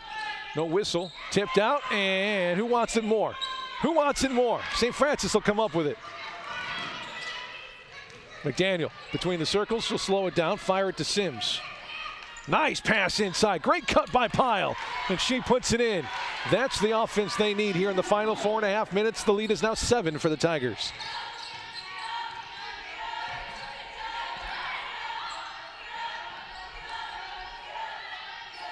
Olivet running a bit of offense here. It's been Johnson all game. Fade away from 10. Well short, but an offensive rebound. Ooh. Pyle there defensively, but she's tied up. The jump ball will go to Olivet. Coach Brooks yelling, get her off, get her off. Thinking that should have been a foul instead of a jump ball. Jump ball called. Olivet ball.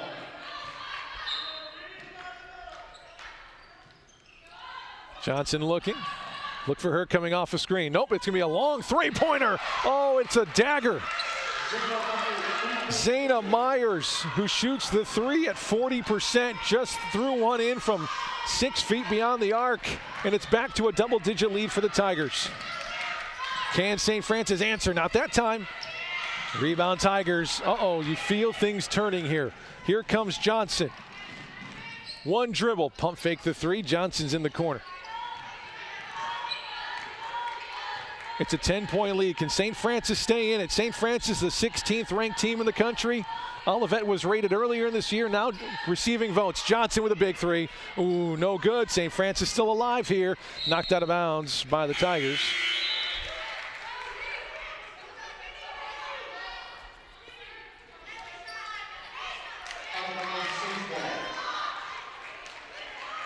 Coach Glenn say, let's talk, communicate. On defense, no easy buckets.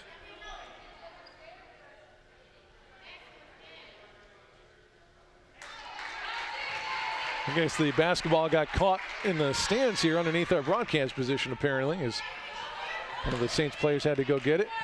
She's out of the game. She was sub for it. I don't think she knew it until she came back onto the floor. Adrian Acosta back into the game. The Saints with a sense of urgency here. Charlesworth pump fakes. Corner for Pyle. Long skip Sim. She needs this one. No, air ball long. Rebound Tigers.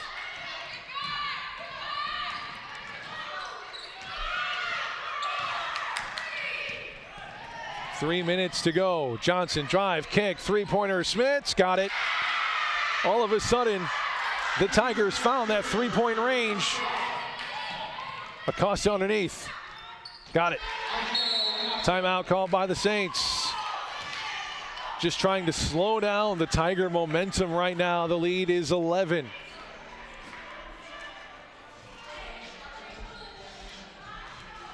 Other side of the bracket, maybe we can pull up that bracket again. I know Brandon's one of the one-man show here trying to make things happen. If you want to take a look at who these teams will play. The road to where we are here, St. Francis had the bye, beat Trinity. Olivet had the bye, beat St. Ambrose to get to this point. St. Xavier, the number 1 seed in the tournament, got their bye and took down Trinity Christian rather easily, 93-68. And then the surprise of the tournament, of the conference, IU Northwest with upset wins over Governor State and Cardinal Stritch. St. Xavier and IU Northwest will battle a little bit later on today, as you see Acosta with a nice move. She's so good underneath the basket. Unfortunately, not just her, but many of the Saints missing those shots within 3 feet. And you see a bit of the worry here on the face of Adriana Acosta. They need to make something happen. They need to get some takeaways here. I think Olivet's good enough to slow it down with 2:45 to go in the game. Johnson drives, kicks. Oh, big three. Nope. Oh, but another offensive rebound. Air ball there. Finally, Saints pull down a board. Charlesworth underneath to Acosta. A little bit underneath the rim. Had to kick it out. Time not a friend for the Saints. Charlesworth, pump fake. Kick out. Pyle, they need to let it fly here. Got it. Big one from Jordan Pyle. Cuts the lead to 8. 2 minutes and 9 seconds to go.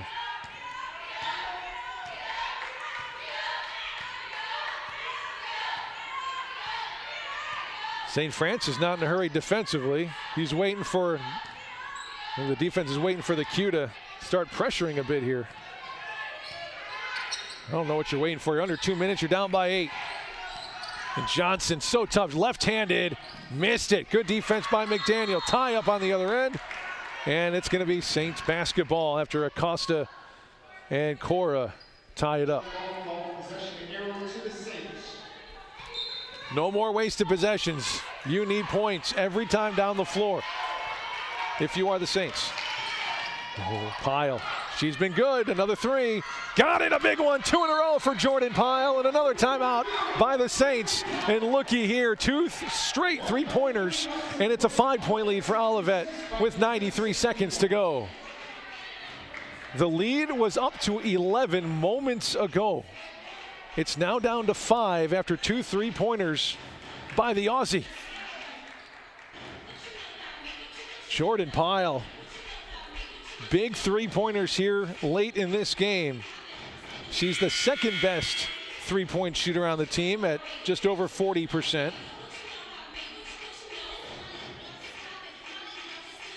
Actually, part of her craft is distributing the basketball, one of the leaders in assists per game. But she is being called upon right now, if they want to win the game, to be the girl right now. She needs to be the point scorer, and she's hit 2 straight threes. Let's see if 33 Jordan Pyle can keep it up.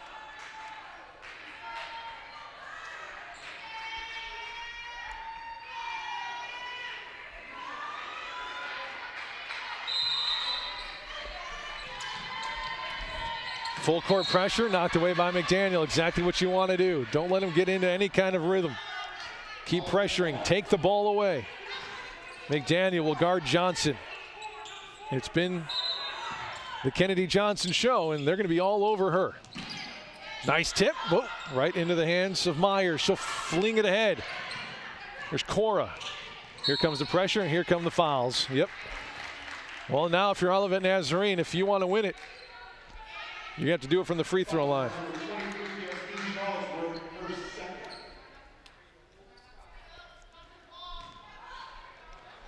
Oop, not quite there yet. I think they're going to start fouling to get them into the bonus, if that's what you want to do.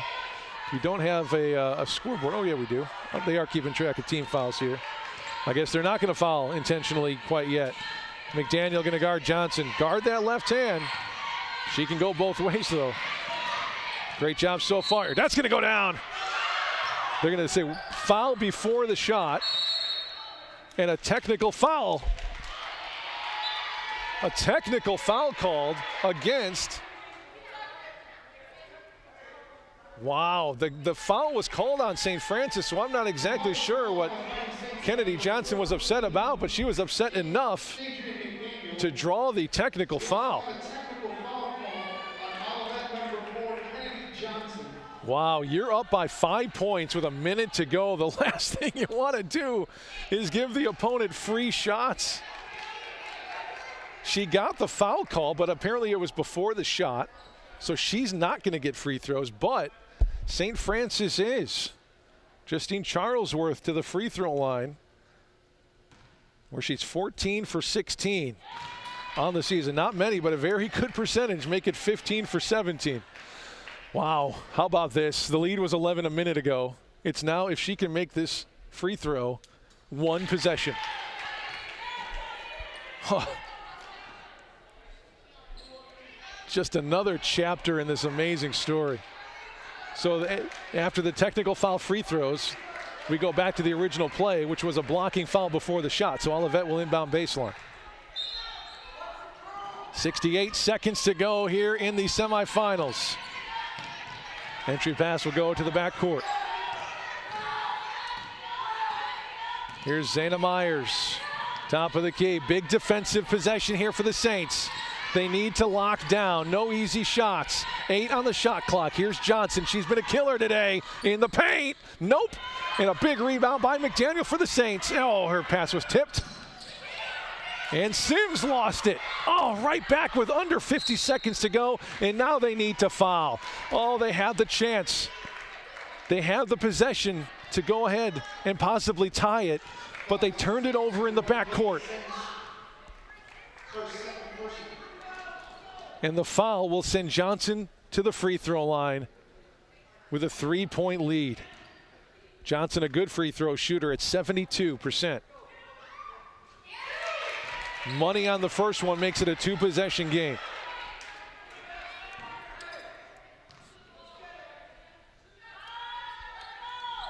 Two big ones from number 4. Timeout called by St. Francis before the inbound.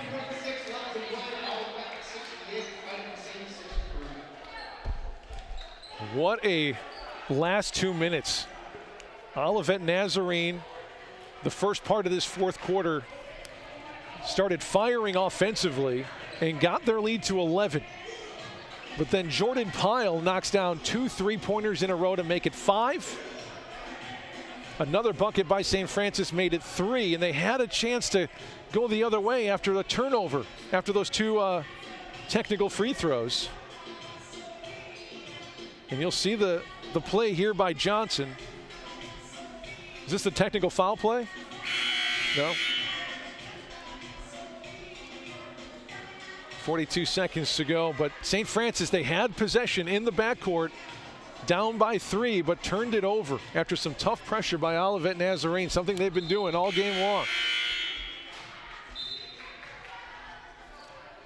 We don't exactly know what Johnson said to draw that technical foul. And had to say something because it wasn't physical. She didn't push anybody, but she had to say something.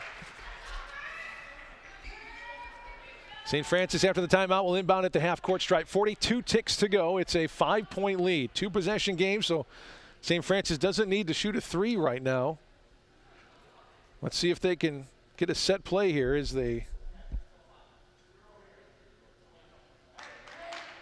believe they were making sure that the foul count was correct.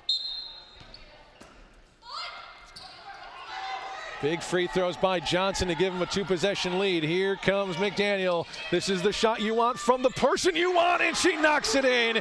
Justine Charlesworth makes it a 2-possession or a 2-point game.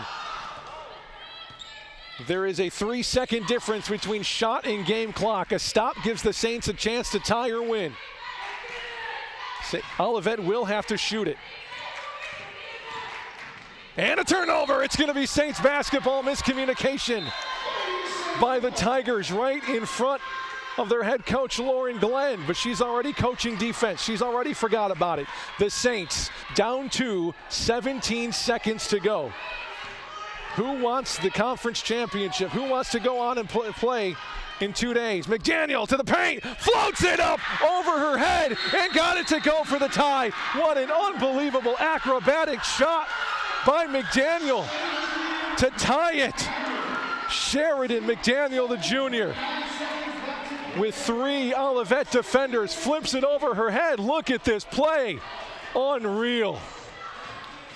A blind shot over her head backwards to tie the game with 7:09 to go. Another Saints-Tigers classic here at the Sullivan Center. Where did that shot come from Sheridan? I can't believe that was the shot they wanted. That may have been the play, that may have been the player. But she drove into a trio of Tiger defenders, had it blocked, got it back, and flipped it overhead. Take another look at this. Rack this one up because you're going to want to watch this play over and over. Blocked, flipped, good tie game with 7:09 to go. Absolutely unreal. The bench goes bonkers. And now it comes down to Olivet Nazarene, the highest scoring team in the country with 8 seconds to go against the stingiest defense in the country. Strength versus strength. Keep an eye for number 4, Kennedy Johnson. She's been doing it all game. The best defender, McDaniel, will cover. They have to switch after the screen into the paint. Blocked at the rim. Offensive rebound. Put back is good with 1.5 to go. The Tigers by 2. Long pass. Here's Sims for the win. No! And it's a Tigers victory with an offensive rebound and put back.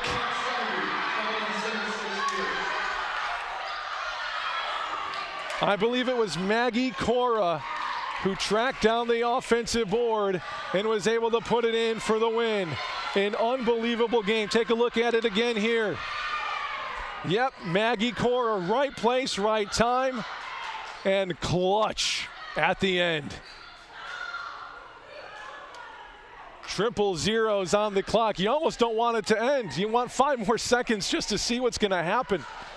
But Olivet says, nah, I think we're good. 70-68, the final. Unbelievable shot there by that young woman. And Coach Brooks can only look down and think about all the missed layups throughout the game that even put them in the position to have a close game at the end. Huge win for the Tigers as they win 2 out of 3 against the Saints this season. The pain on Adriana Acosta's face and the rest of the team is obvious, but here's something to remember. While you may not have won this game, Olivet will have a chance to go on and play either St. Xavier or IU Northwest in 2 days. St. Francis still has a national tournament to prepare for.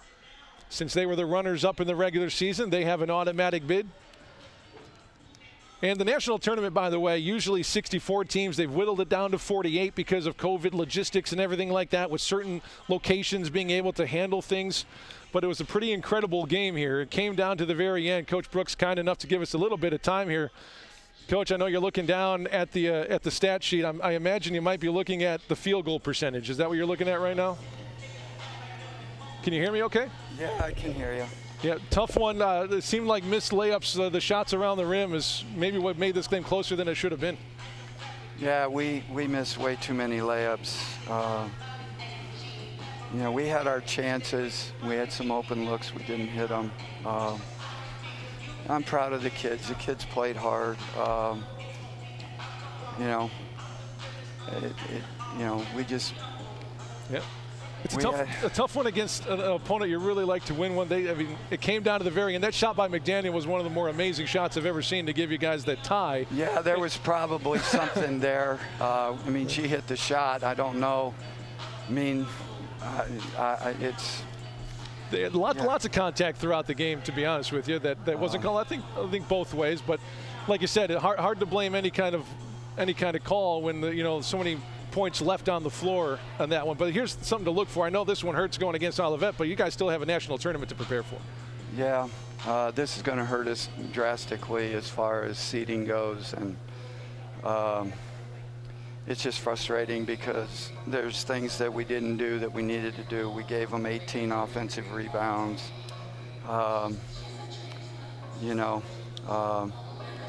We did a better job this time taking away the three-point line away from them. But, we gave them some stuff at the end, open looks, possession here, possession there. And it came down to that, and we lost the game. Well, we appreciate you taking time after a loss like that. But like I said, you still got games to play, so we'll let you go address your team. We appreciate your time. All right, thank you.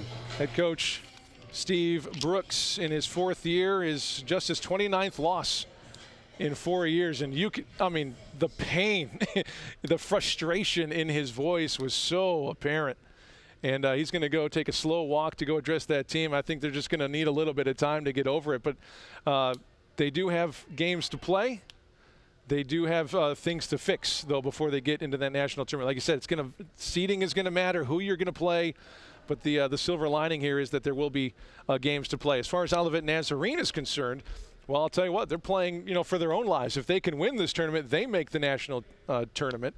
Even if they lose, though, but a St. Xavier win later on today also will book Olivet's Nazarene trip to the national tournament, which will take place in locations across the country. And once those mini tournaments, if you will, are played, they'll go to the final 16 out in Sioux City, Iowa.